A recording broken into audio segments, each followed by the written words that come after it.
Welcome to this explainer. Okay, today we're gonna shatter the illusion of a brand you probably interact with all the time. We are going to uncover a massive, multi-billion-dollar wealth-building secret that is hiding literally right in plain sight. So what is the greatest real estate empire on Earth?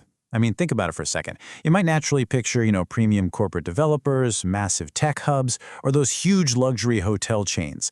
But what if I told you that one of the greatest land-owning empires in human history is actually disguised as a burger joint? Well, that brings us to this absolutely staggering number, $190 billion. That is the massive valuation of McDonald's today. But here is the crazy multi-billion-dollar secret we're going to unpack. McDonald's doesn't actually make its real money by selling Big Macs or fries or McNuggets. From a purely financial standpoint, hamburgers are basically just a brilliant side hustler. Section 1. The fast food illusion and the real empire. Okay, let's dive into this. You've kind of got to think of their business like a giant iceberg. The burgers, the Happy Meals, the drive-thrus, that is just the visible tip above the water. The real foundational wealth of this company is entirely hidden beneath the surface. McDonald's is, and literally always has been, a massive, hyper-profitable real estate corporation. Over 40,000. That's how many locations McDonald's operates worldwide today. It's kind of hard to even wrap your head around that scale, right? In this explainer, we're going to map out exactly how a small, fast food stand in San Bernardino, California managed to leverage those 40,000 locations to become a global property tycoon. Section 2, Harry Sonborn's Genius Pivot. To really grasp this, we have to travel back to the 1950s. Ray Kroc, who was expanding the original McDonald Brothers model, was dreaming of this nationwide empire. But he faced a massive problem. He was absolutely drowning in debt. Taking a tiny percentage of gross burger sales just left him with razor-thin margins. He was barely surviving. And that is exactly when Ray Kroc hired a man named Harry Sonneborn, who became McDonald's very first CFO. Sonneborn looked at the grim numbers and delivered this incredibly pivotal quote.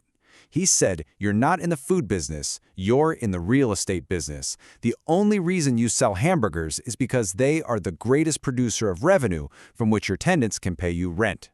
This single realization completely flipped the script for the company, forever. Section 3. The Ultimate Landlord Strategy.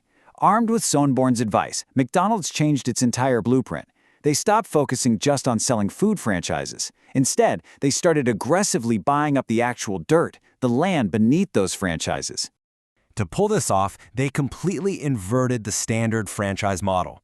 Usually, right, a company lets you use their name, gives you their secret sauce recipe, takes a cut of your sales, and then you go find and rent your own building. Well, the McDonald's twist is the exact opposite. Corporate headquarters goes out, finds a prime piece of real estate, and buys it. The franchisee is then legally obligated to lease that specific property directly from McDonald's corporate.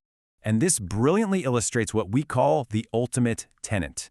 Because the franchisee is legally bound to lease this specific corporate-controlled property, McDonald's isn't just collecting a royalty fee on burgers anymore. No, they are collecting a monthly rent check. And trust me, it is not your standard market rent. It is heavily marked up. Section 4. Ghost Rent and Bulletproof Margins. So let's actually look under the hood at the financial engineering behind this strategy and see exactly how they built a virtually bulletproof profit engine. Okay, here is how this incredible revenue trap works step by step.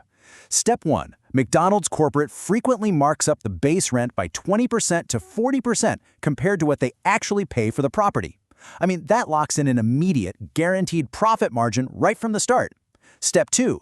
They charge that base rent or a percentage of gross monthly sales. Step 3. Because of this percentage rule, revenue automatically adjusts for inflation. This creates what's effectively known as ghost rent, which is just a beautiful double whammy for the corporation. Because the lease agreement demands either a minimum base rent or a percentage of gross sales, whichever is higher, corporate literally wins either way. If a location is struggling, well, corporate still gets their guaranteed base rent. If a location is absolutely crushing it and making millions, corporate takes a massive cut of that peak success through increased rent. Now, what's really interesting about this slide is how this setup effortlessly defeats inflation. When inflation hits, food prices naturally go up, and gross burger sales rise.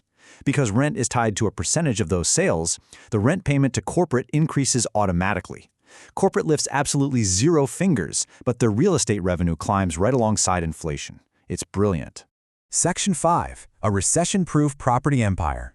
Let's explore why this massive land portfolio makes the company practically invincible, even when major economic downturns or global crises hit. Welcome to the Invisible Empire.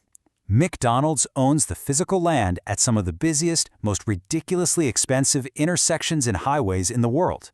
And this appreciating physical land acts as the ultimate collateral. Because they own thousands of pieces of highly valuable commercial property, McDonald's has an insane amount of leverage. They can go to banks and borrow money at incredibly low interest rates, all because their loans are backed by hard, tangible, premium dirt. A massive chunk of their corporate value doesn't come from intellectual property, it comes from this land. I mean, just look at this brilliant transfer of risk. In a standard business, operational risks hit the owner directly. But here, rising beef prices, the franchisee takes the hit. Kitchen equipment costs, franchisee. Local marketing and staff, franchisee. But rent collection goes straight to corporate. They act as the ultimate unevictable landlord. No matter what the economy does, people still need to eat cheap food, and the tenant still has to pay the landlord. The real estate revenues remain incredibly stable. So the big takeaway here is essentially an absolute masterclass in business strategy. Leverage your core product as a customer acquisition vehicle to control a much bigger, stable asset class. The burgers, the golden arches, the Happy Meals, they're really just a highly effective disguise to get customers in the door. The real wealth, the massive stability of this $190 billion empire is generated silently in the dirt under the drive-thru. Which really leaves us with a final, pretty provocative question to chew on. Is this pure business genius or an unfair corporate monopoly? The next time you pull up to an intersection for a quick bite, take a look around. You aren't just looking at a fast food restaurant. You are standing on a piece of one of the smartest real estate portfolios ever built. Think about what you're really paying for. Thanks for joining me for this explainer, and keep questioning what's beneath the surface.